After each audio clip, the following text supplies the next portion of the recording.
quick question on The Ultimate Fighter. Obviously, we had the surprise ending, losing a finalist. Can you clarify what happened there? We saw you on the show saying he lied on his visa application. Is there any more insight that you can offer? And could we see him fight in the UFC, or have you guys parted ways? Yeah, I don't think so. Yeah, he lied. He lied on his application or his the stuff that you have to fill out for the athletic commission, and it's not good. Is he no longer under contract right now? I don't think so. I don't know. I don't know the answers to these questions that you are asking me right now. Fair enough. And, of course, we've got a big title fight tomorrow. Rematches could slow things down, but after a performance like that, Frankie Edgar, #1 contender? Let me tell you what. Me and probably everybody in here thought this fight was going to go down where Chad Mendes was dropping bombs in the first round, chasing Frankie around, trying to knock him out, and Frankie would try to wear him out and, gas him into the later rounds. Frankie went right in there and started trading with him and knocked out a guy who has a great chin and is a great wrestler and has big power. So nobody can deny Frankie anymore. He looked amazing tonight, and he'll get whatever he wants.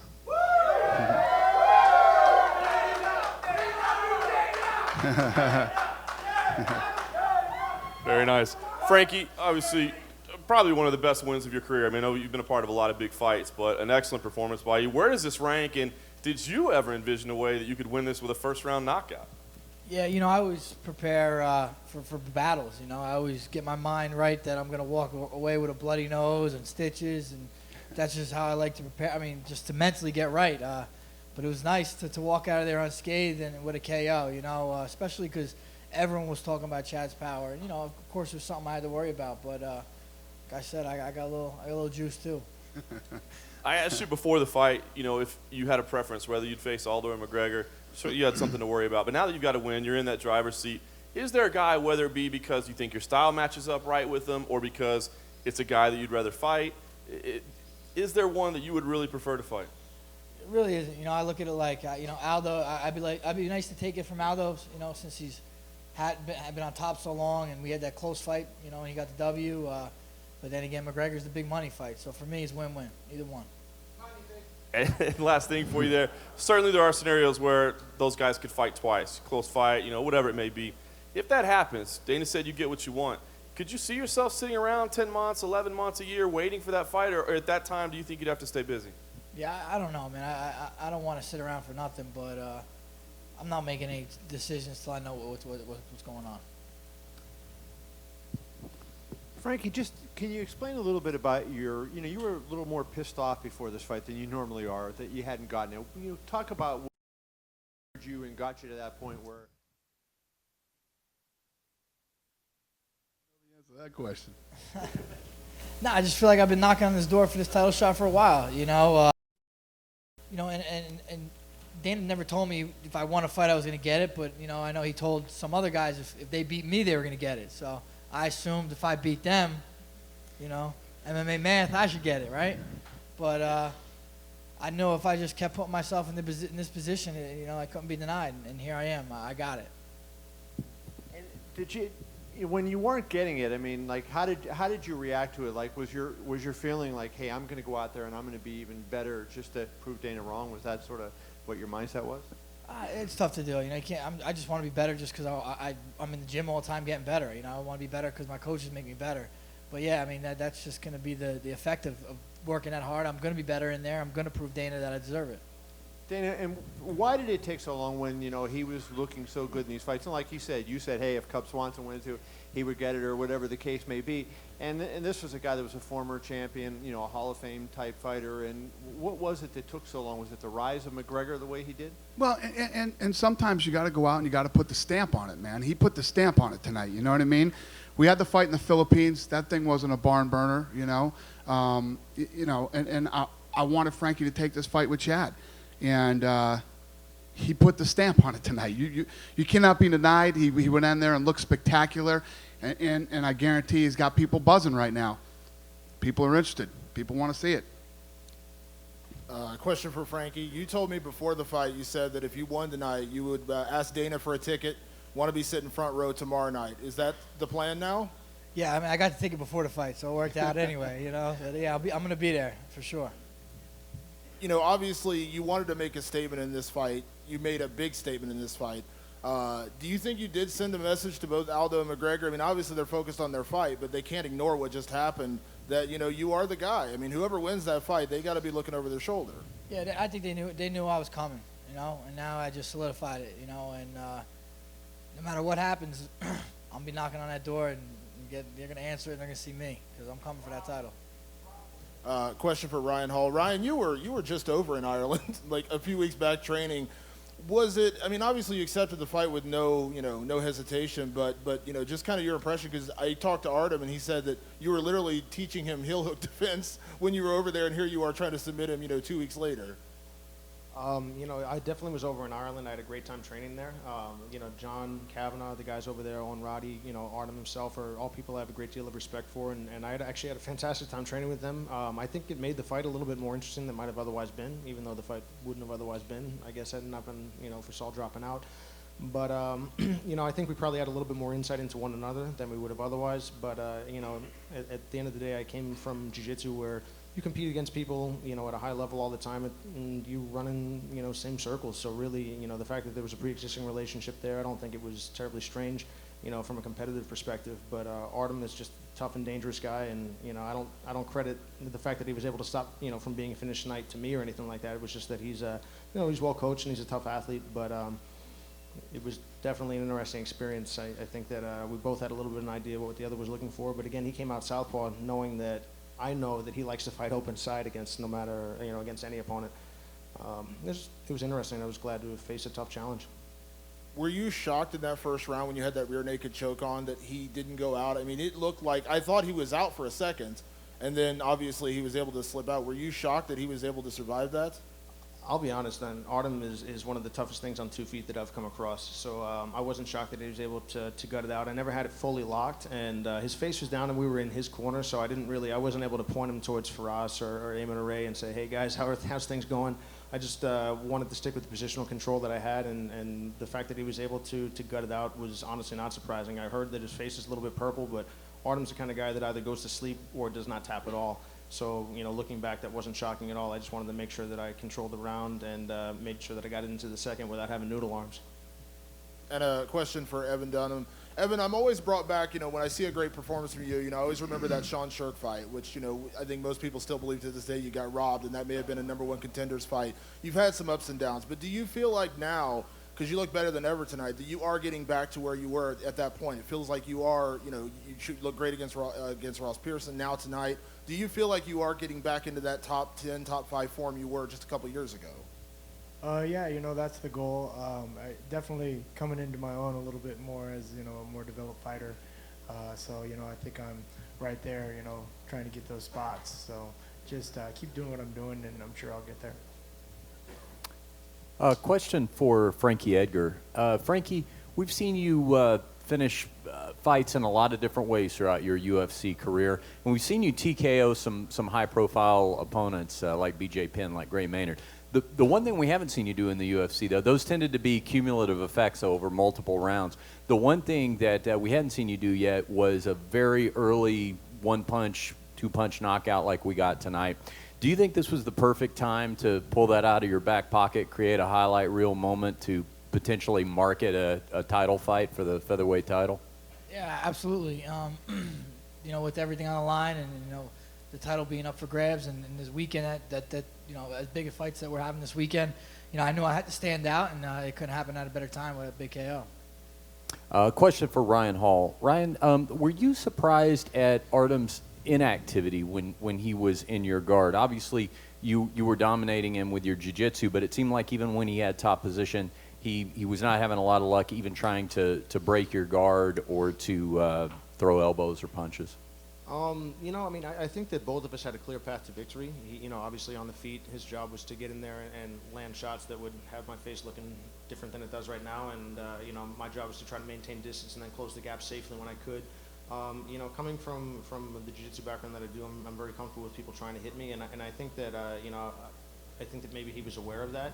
The more that people swing on you, the more openings there are. So definitely he could have caused some damage, but I think that might have opened him up in a way that he didn't open up during the fight.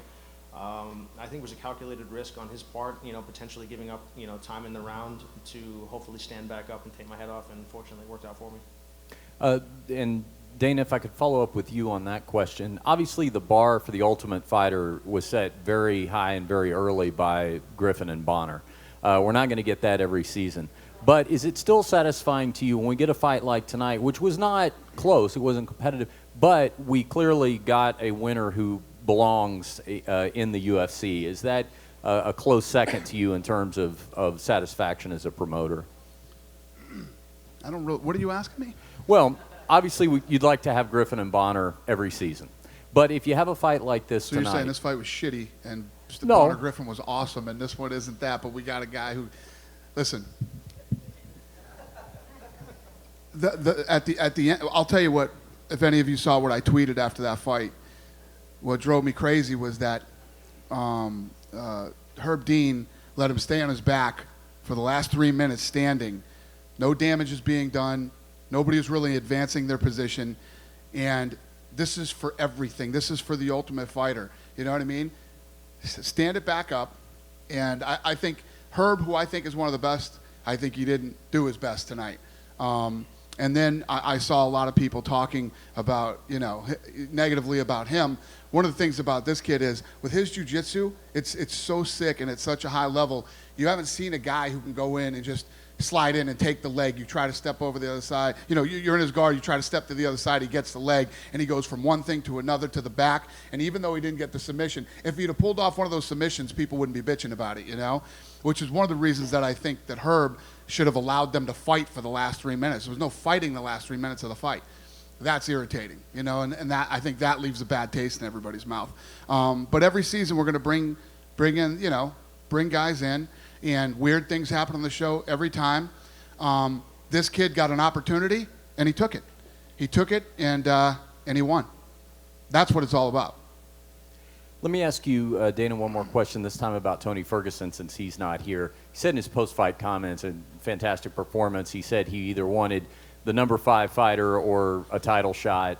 Michael Johnson is booked at the moment, but does that general direction for him make sense for you? Is that what you're envisioning for him? No doubt. Much like Frankie Edgar, Tony Ferguson looked incredible tonight, and so did Edson Barboza. And much respect to Edson Barboza for taking that kick to the face, illegal kick to the face, and then continued. A lot of guys would have quit with that, and would have won the fight. He continued to fight, and both guys looked amazing. Even after the kick to the face, Edson was rocked, and he landed nasty shots to the body, kicks to the legs, punches to the head. It was just, that fight was one of the best fights of the year. And lastly, for Evan Dunham, Evan, we saw a pretty impressive, to say the least, striking performance from you tonight. I think you threw over 300 strikes, landed about half of them. So, not only are you on this 3-fight win streak, but later in your career, you're really showing an evolution as a striker. What do you attribute that to? What's been going on with your striking game recently that's created that progress? I have a new coach, Chaz Mookley. I've been working a lot with. I've been sparring a lot less, so I take a lot less damage, and so my body's a lot more healthier, and I've been working on a lot of mobility stuff, and so I'm able to move, as opposed to always taking beatings in the gym and not able to move because my body's hurt. So it's been a lot more recovery and just working on the fundamentals, So that's pretty much what I attribute it to. Thanks. Question for Dane over here, other side, right here. I can't see in the All right, lights well, anyway. it doesn't it's matter. Bad. Oh, I see. All right. Yeah, all right. It wasn't that long ago when Edgar was defending his 155-pound title. You were talking about him being the best pound-for-pound fighter in the world, but you still wanted him. I think wanted him to move down at some point to a more of a natural. Now that he's doing this, how do you feel about that? Like, where do you rank him in that? It's awesome. I love him here. Frankie's got a ton of heart, a great chin, and he just keeps coming forward, man. He's a dog. And, I hated seeing him in those 155-pound fights. He was just too small. And, being here, Frankie Edgar's been around for a long time. How long have you been in the UFC now? 9 years. Guy's been here for 9 years. It was a world champion at 155, and now he's in line for another title, man. And for Frankie, basically same thing. I know you were sort of reluctant, but it seems like there's been a big migration with Conor there now and everything. There's a lot of talent basically in the division. Are you happy to be there and in this spot? And how does it feel different from where you were at 155? Yeah, I'm definitely happy. You know, I think our division is the most talked about division, you know, in the UFC right now, and you know, I credit that to Conor and the way he promotes himself and talks bad about everyone else. You know, it makes people want to watch us fight. Either we watch him win or watch him lose, whatever it may be. But yeah, you know, I guess it was definitely a different landscape than it was at 55 when I was there. You know, BJ was the man. I kind of came in and kind of, you know, juggled that division up, and you know, but I'm happy where I'm at right now for sure. Question for Ryan. Have you, to your left, have you decided where you will train for your next fight now? I spend most of my time training the 50-50 Jiu-Jitsu, my academy in Northern Virginia, right outside of Washington, D.C. But, you know, I trained at TriStar for this one. I had to spend a little bit of time at SBG as well. I had a great time there. But, you know, and I spent a lot of time at Upstate Karate in South Carolina. Stephen Wonderboy Thompson's the gym he trains out of. And, you know, I always bounce around a little bit, but, you know, TriStar's been the team that I've been with from the start. And, you know, the Thompson family's helped me immensely as well. So really, I feel like I've got a great group of people that I work with. Do you foresee going back to SBG? You know, honestly, I've always gotten around and trained quite a bit. You know, I think that comes from just habits from jiu-jitsu. And Gunny Nelson is someone that I've always, you know, trained with and someone that I respect a great deal. I was actually over at Mjolnir in Iceland earlier this year.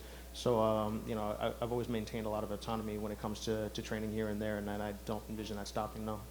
And for Dana, usually when one season of The Ultimate Fighter ends, we have some sort of idea what's coming next. Is there anything you can tell us about season 23? Tryouts are Sunday, so tryouts are on Sunday and Monday. Tryouts are on Monday. As far as coaches. Thank you. As far as coaches. Did we announce the coaches? No, I'm asking you. You can announce them right now if you want. We didn't announce it yet. Usually you're the one to announce Oh, things. I do? Yes. Not right now? No. Okay. I don't know if we can we announce it? No. It's a big I can't announce weekend. it. Dave Schaller said no.